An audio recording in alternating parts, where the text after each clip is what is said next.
No vídeo anterior eu falei sobre 3 coisas que tornaram possível eu ser aprovado em medicina sem fazer cursinho e sem ter que parar de trabalhar para fazer isso acontecer. Eu recebi um monte de mensagens das pessoas que viram os 2 vídeos anteriores e me perguntaram várias coisas, e uma das melhores maneiras de agradecer essa participação é fazer esse terceiro vídeo explicando como essas 3 coisas entram na rotina da gente quando a gente quer trazer essa aprovação para casa. Eu sei que é raro um cara formado em medicina e formado em engenharia parar para falar sobre o processo de preparação. Os meus amigos médicos, quando assistem aos meus vídeos, eles dizem: cara, eu lembro quando eu não conseguia enxergar essas coisas que você fala. Vida ruim, viu? Mas depois que a gente enxerga tudo isso e passa, a gente só quer seguir em frente. Infelizmente, muita gente deixa de entrar na faculdade porque não consegue encontrar o caminho da aprovação. As pessoas investem dinheiro e tempo precioso nos cursinhos que acabam fazendo uma preparação genérica, porque tentam acertar todos os vestibulares e atender todo tipo de aluno que se matricula neles.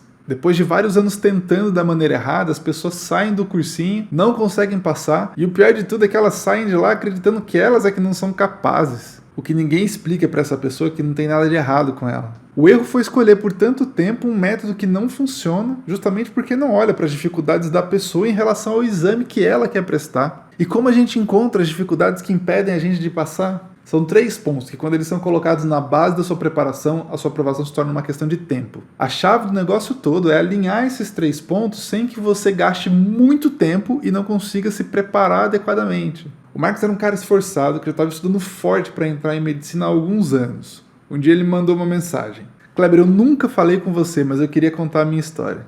Fui aprovado em medicina em 4 faculdades públicas. Esse é um resultado absurdamente expressivo e eu sempre me empolgo com histórias em que as pessoas mostram como a educação mudou a vida delas. E aí ele continuou: esse lance de fazer questões das competências que mais caem, das mais fáceis para as mais difíceis e focar no que eu mais errava, ficou martelando na minha cabeça. Comecei pegando as provas anteriores e tentando fazer essa classificação na unha. Se no final eu fosse aprovado, o esforço tinha valido a pena. Aqui já deu para perceber que ele conhecia os 3 pontos, estava determinado e tinha disposição para se esforçar na direção de conseguir colocar isso na rotina de preparação dele. Já estava com um passo avançado. Na primeira semana eu gastei pouco tempo resolvendo as questões e muito tempo classificando as questões. Eu achei que na segunda semana ia melhorar, mas não melhorou. As poucas questões que eu consegui classificar e resolver mostraram que o método funcionava. Nessas questões eu encontrei dificuldades que os anos de cursinho não foram capazes de eliminar. Acabei com cada uma delas e tive uma certeza: eu não passei antes porque isso estava errado. Só de começar a classificar as questões em competências e nível de dificuldade antes de resolver cada questão, já fez o Marcos perceber por que ele não tinha conseguido ser aprovado nos exames anteriores. O grande desafio que ele tinha agora era tornar esse processo simples para encaixar dentro do tempo que ele tinha de preparação. Nessa primeira etapa da preparação, que ele gasta mais tempo com um método, as soluções não estavam muito claras.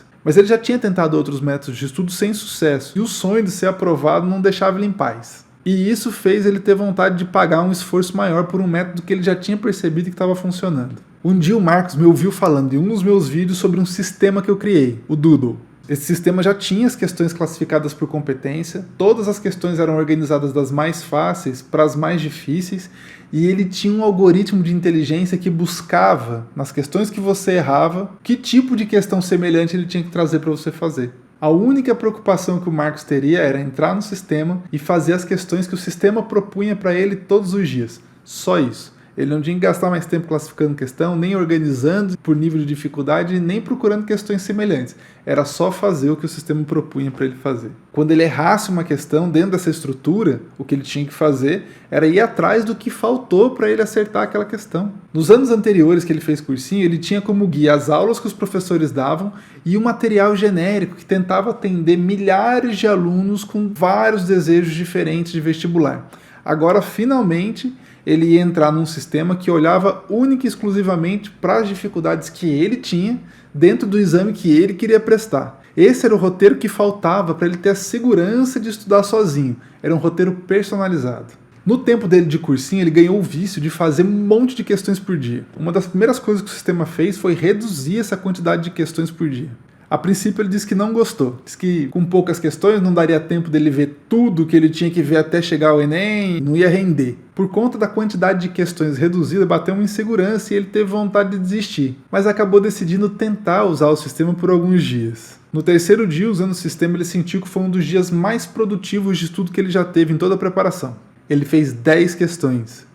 e errou 8. Ao invés de ficar chateado com as 8 questões que o sistema propôs para ele fazer e ele errou, rapidamente ele percebeu que o Doodle tinha encontrado, ainda no nível das questões fáceis, 8 dificuldades que poderiam tirar a aprovação dele. Nos estudos que ele fez anteriormente, ele assistia a aula, via videoaula, lia material e ia fazer aquele monte de questões e acertava a maioria das questões. Mas quando ele chegava no Enem, ele não acertava tantas questões quanto ele acertava nos estudos. Foi quando ele percebeu uma coisa. Se eu não for capaz de fazer a questão sem ter assistido a aula ou ter estudado a teoria antes, eu nunca vou ser aprovado. Nos próximos dias, errando questões do sistema, ele descobriu que cada erro era uma oportunidade de buscar um conhecimento específico, aprender a usar esse conhecimento para resolver uma situação, um problema que estava envolvido numa questão, e isso construía um pedaço da aprovação dele.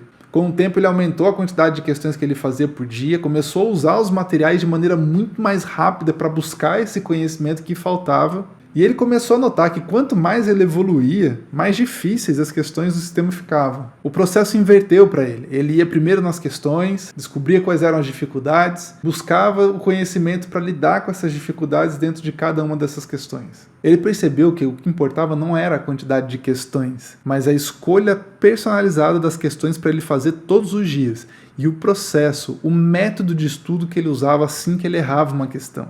E o sistema não dava mole para ele. Quanto mais ele usava, mais o sistema conhecia as dificuldades dele e trazia todos os dias aquilo que ele precisava enfrentar. Não dava para jogar nada para baixo do tapete. Quando chegou o Enem, ele já tinha acumulado milhares de questões resolvidas dentro do Doodle. E aí ele teve a sensação de que o Enem era uma extensão daquilo que ele já vinha fazendo ao longo do ano. Nada parecia estranho, não tinha surpresa, e ele saiu da prova se sentindo muito bem. Algum tempo depois, ele se sentiu ainda melhor, quando descobriu que tinha sido aprovado.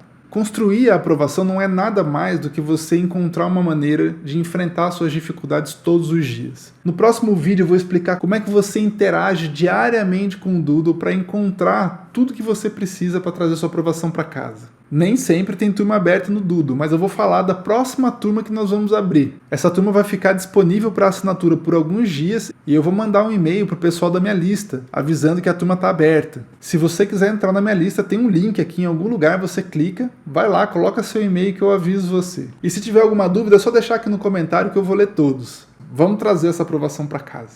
Valeu!